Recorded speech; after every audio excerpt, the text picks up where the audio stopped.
Hello बच्चों, कैसे आप लोग आपकी समझ में होंगे। आज मैं लेके आया हूँ क्लास 10 का साइंस का मॉडल सेट 3, जिसका एग्ज़ाम होगा आपका साइंस का 21/2/2024 के लिए, और जैक बोर्ड एग्ज़ाम 2024 के लिए। जैक के अलावा अदर बोर्ड में भी ये एक्सेसिबल है। अगर आप हिंदी में देखना चाहते हैं तो आप इसको फॉलो अप कर सकते हैं।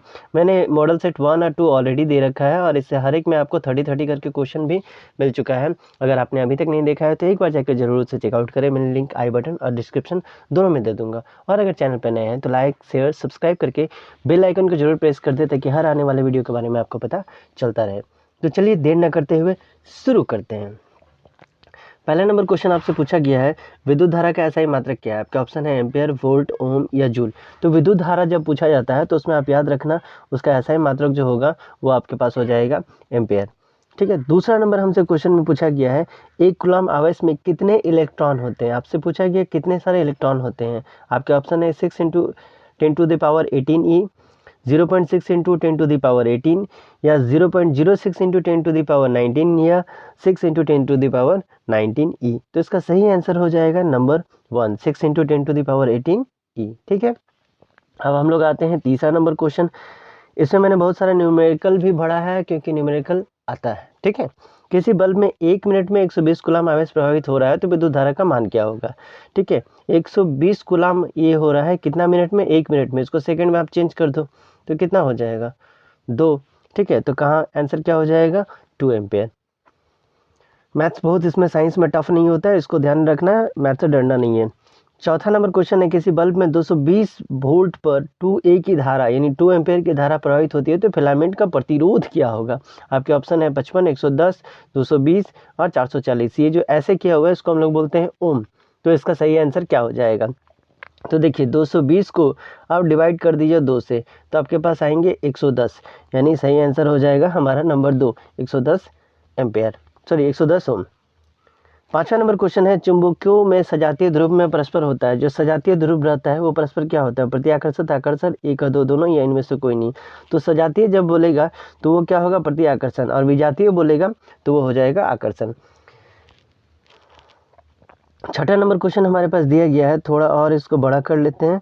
छठा नंबर क्वेश्चन दिया गया है, लघुपथन की क्रिया में विद्युत धारा का मान होता है। लघुपथन की जो क्रिया होता है उसमें विद्युत धारा का मान क्या होता है, बहुत कम, बहुत अधिक, कोई परिवर्तन नहीं है, इनमें से कोई नहीं।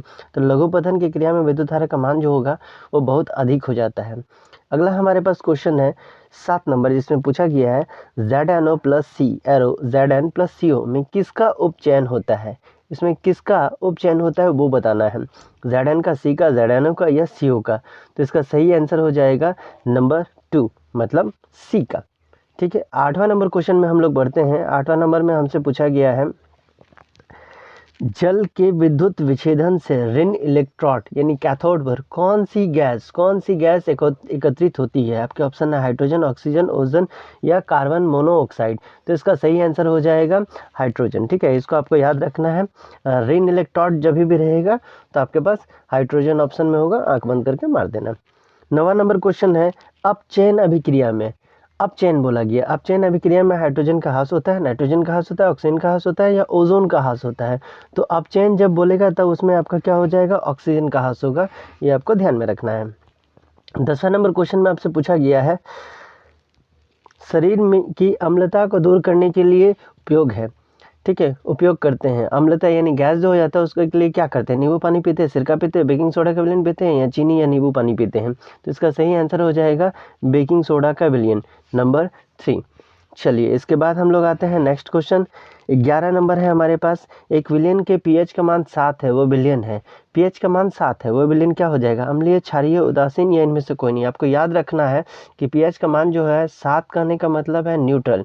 इधर से आप इधर जाओगे तो आपको एसिड दिखेगा, इधर से इधर जाओगे तो बेस दिखेगा, जिसको हिंदी में अम्ल बोलते हैं और इंग्लिश में क्षार बोलते हैं।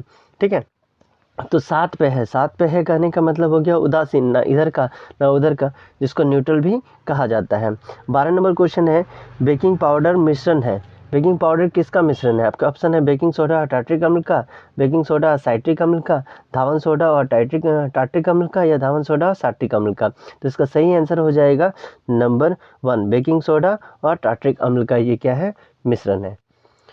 3 नंबर क्वेश्चन में आते हैं, धातु जो स्वतंत्र अवस्था में पाया जाता है, वैसा धातु बताना है जो क्या है, स्वतंत्र अवस्था में पाया जाता है। तो स्वतंत्र अवस्था में कौन पाया जाता है, Na, C है, Mg या Au। तो आपका सही आंसर हो जाएगा AU। ठीक है, चलिए 14 नंबर क्वेश्चन में आते हैं। 14 नंबर हमसे पूछा गया है अक्रिय तत्व है, इसमें से कौन सा अक्रिय तत्व है? आपका ऑप्शन है HO, HE या Cl। अक्रिय यानी उतना ज़्यादा एक्टिव नहीं है, तो ये हो जाएगा हीलियम। क्यों अक्रिय है, इसका आंसर आप जरूर बताइएगा।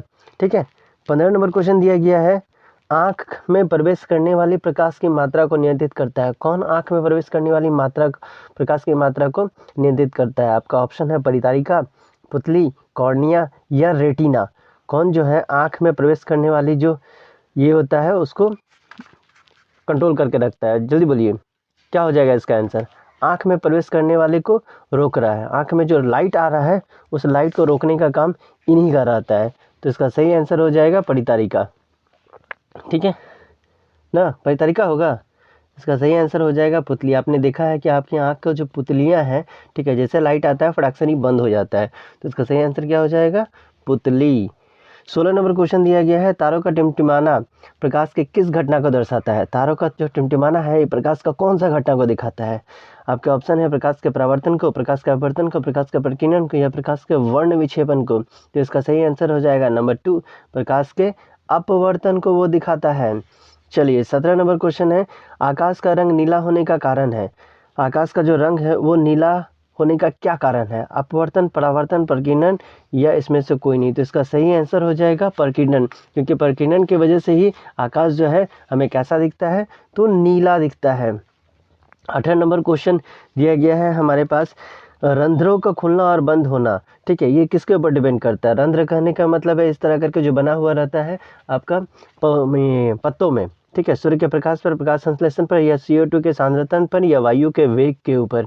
तो ये प्रकाश संश्लेषण के ऊपर डिपेंड करता है। 19 नंबर क्वेश्चन दिया गया है दो तंत्रिका कोशिका के मध्य खाली स्थान। दो तंत्रिका कोशिका है, इसके बीच जो गैप है इस गैप को हम लोग क्या कहते हैं? मेडुला, सिनेप्स, साइटोन या इनमें से कोई नहीं। तो इसको हम लोग सिनेप्स के नाम से जानते हैं। इसके बाद 20 नंबर है ऑक्सिन है। ऑक्सिन जो है वो क्या है? वसा है, एंजाइम है, हार्मोन है या कार्बोहाइड्रेट है? तो इसका सही आंसर हो जाएगा वो एंजाइम है। ठीक है, इसके बाद हम लोग आते हैं 21 नंबर क्वेश्चन में। 21 नंबर हमसे पूछा गया है पुंकेसर में होता है। पुंकेसर में क्या होता है? वात्रिकाग्र, परागन, बीजांड या महादल। इसमें से क्या हो जाएगा? तो ये परागन होगा।